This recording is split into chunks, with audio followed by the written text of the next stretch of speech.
నేను కోరుతా ఉన్నాను వాళ్ళకు కూడా.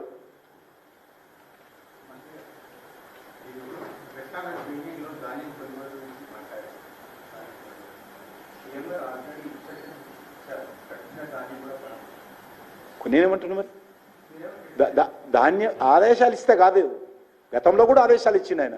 ఎందుకు ఈరోజు రైతులు రోడ్ల మీదకి వచ్చారు? మీ చేతగాదనమా, మీ అసమర్థత, మీ ఆదేశాలు ప్రభుత్వం కింది స్థాయిలో వెళ్ళడం లేదా? ఎందుకు రైతులు ఈరోజు ఆందోళన చేస్తున్నారు కొనుగోలు అని? 20 రోజులు 30 రోజుల నుంచి కలాలాలు పెట్టుకొని ఎందుకు ఉండాలి రైతులు ధాన్యం? ఇది రాష్ట్ర ప్రభుత్వం అయిపోయింది కదా. గతంలో బీఆర్ఎస్ పార్టీ కాంగ్రెస్ పార్టీకి ఏమైనా తేడా ఉందా? దేశంలో ఏ రాష్ట్రంలో లేదు ఇంత గొడవ, ఒక తెలంగాణలో ఉంది. గవర్నమెంట్ ఆఫ్ ఇండియా భరిస్తాం కదా అన్నిటికీ. ఈరోజు సివిల్ సప్లై సిబ్బందికి కూడా కమిషన్ రూపంలో గవర్నమెంట్ ఆఫ్ ఇండియా జీతాలు చెల్లిస్తుంది. తెలంగాణలో పనిచేసేటువంటి సివిల్ సప్లై సిబ్బందికి కూడా గవర్నమెంట్ ఆఫ్ ఇండియా కమిషన్ రూపంలో సివిల్ సప్లై కార్పొరేషన్ డబ్బులు ఇస్తాం. ఇప్పుడు మేము వచ్చినాక కాదు, కేంద్ర కాంగ్రెస్ పార్టీ ప్రభుత్వం ఉన్నప్పుడు కూడా అదే పద్ధతి. మేము వచ్చినాక ఏదో మేము కొత్తగా మార్చామంటలే నేను. ఇది గవర్నమెంట్ ఆఫ్ ఇండియా చేసే విధానం. అది దానికి వదిలిపెట్టి ఇది కేంద్ర ప్రభుత్వం వైఫల్యం చెందిందని దీంట్లో కూడా మాట్లాడితే ఎట్లా?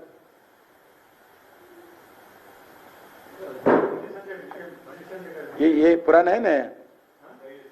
हाँ हाँ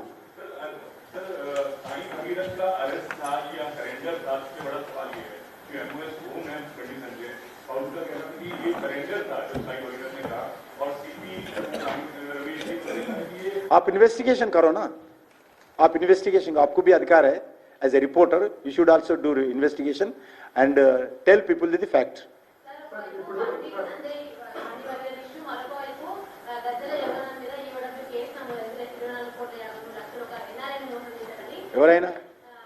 ఎవరైనా గజ్జల యోగానంద్ ఎవరు?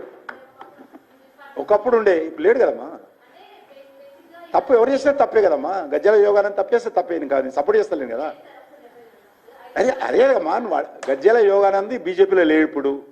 ఒకవేళ ఎవరైనా పొరపాటు చేసినా గజ్జల యోగానంద్ కానీ ఇంకో యాదయ్య కానీ ఎవరు పొరపాటు చేసినా తప్పే కదా. చట్టం తన పని చేసుకోవాలి కదా. అది మా పార్టీ కాదంటే మళ్ళీ పార్టీ అంటే అవుతాను. నువ్వు అంటగట్టకు మా కార్య ఆయన. అది అవి సరెండర్ అయ్యింది కదా, ఇంకా ఇష్యూ ఏందే ఉందామా? ధన్యవాదాలు.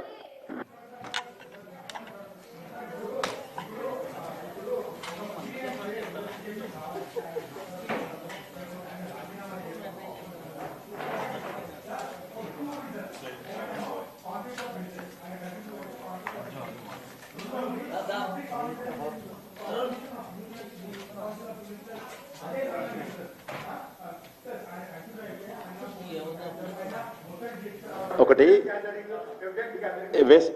నేను చెప్తాను, అయిపోయిందా? నేను చెప్పనా?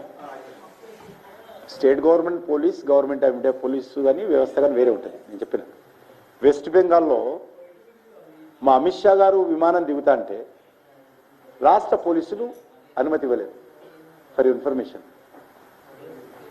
ఉత్తరప్రదేశ్ ముఖ్యమంత్రి యోగా గారు విమానం దిగుతా అంటే స్టేట్ గవర్నమెంట్, స్టేట్ పోలీసులు అనుమతి ఇవ్వకపోతే పక్కనున్నటువంటి ఒరిస్సా రాష్ట్రంలో దిగి ఆయన నుంచి రోడ్డు వెళ్లాల్సి వచ్చింది. కాబట్టి రాష్ట్ర ప్రభుత్వ పోలీసులకు సంబంధించినటువంటి అంశము రాష్ట్ర ప్రభుత్వాలకు పూర్తి అధికారం ఉంటుంది. పోలీసులకు దర్యాప్తు చేసి ఏ విషయమైనా చర్యలు తీసుకునేటువంటి అధికారం ఉంటుంది. కేంద్ర ప్రభుత్వానికి దీంట్లో ఏం ప్రమేయం ఉండదు.